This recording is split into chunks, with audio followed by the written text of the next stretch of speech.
So this drawing here really takes a little bit of time to shine. So you really have to trust the process here and draw some eggs.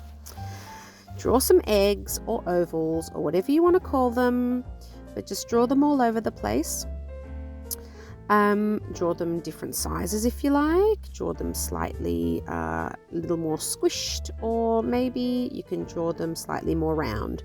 Whatever you do, just do a variety of them in random places, and then draw a circle on one side and an inner circle on that particular circle, just like what I'm doing there. So you draw a circle on one of the sides and then draw a smaller circle on the inside, or just the letter C. Imagine it as the letter C, because then you're going to basically echo that C. So the inner circle that you've drawn in the same direction as that inner circle, you'll be drawing parallel lines to that particular C shape.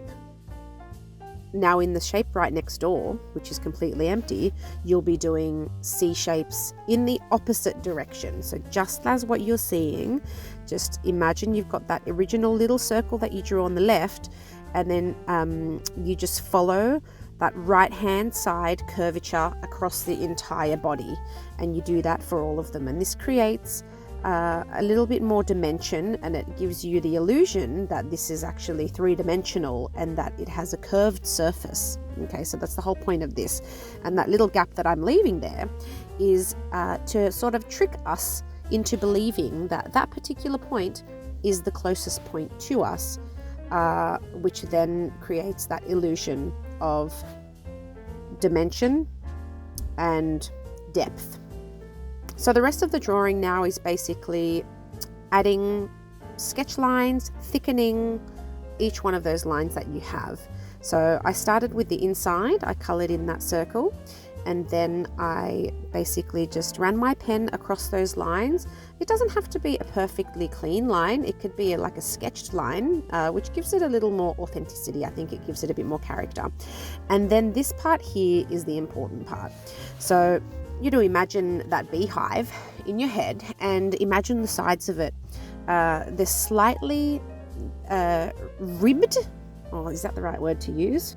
It looks like there's little miniature mountains on the sides, and the way that we create that is by following one of those lines across, and instead of just following directly on the outer edge, you're going to exaggerate that line slightly out, further out, and then back in again. So you're basically going outside of the line and then inside of the line. You're sort of curving the line as is and thickening, but then you're curving it outside. It might be easier to do it like this particular example here. So I tried a few different ways to try to make it easier to describe, but I find that what the idea is that it looks like there are small ridges on the edges, and you create those ridges by doing a small curved line on the outer edge instead of that straight line that we initially drew. So once you curve that line, curve it on the outer edge a little bit, and do a few little sketch marks on the edges as well. So if you draw a few of those sketch marks, sketch lines, on the very left or the very right hand side of those beehives, just like this, that again creates more depth to give you the illusion that that is further away from us and it looks like it's curved, and that's the kind of look that we're going for. I found this to be a really, really simple one to do. I would have liked to have added color, but I didn't actually get a chance to because we ran out of time that day. But I think I might do that later on. What do you guys think?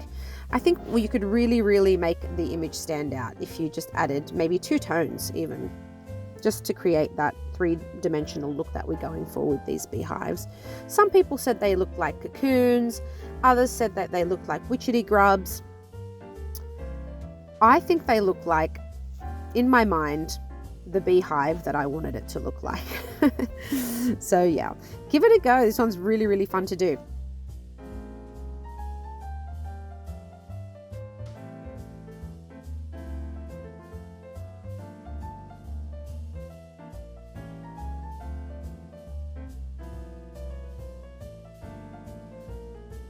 And here's the end result. And maybe I should have drawn some going off the page. That would have looked pretty cool as well. But instead I drew them just in the middle of the page, and then I just sort of drew a dummy border. So I'm just about to do that now. And this is when you kind of draw a border that looks like it's actually in the background of whatever the image is. And that's just by making it slightly smaller further in and tucked behind whatever the object is on the page, just like this. I do this a lot. I think it looks pretty cool. Yeah, there we have it. What did you guys think? I hope you enjoyed it. Good luck. Let me know how you go in the comments, and see you again very soon. Bye.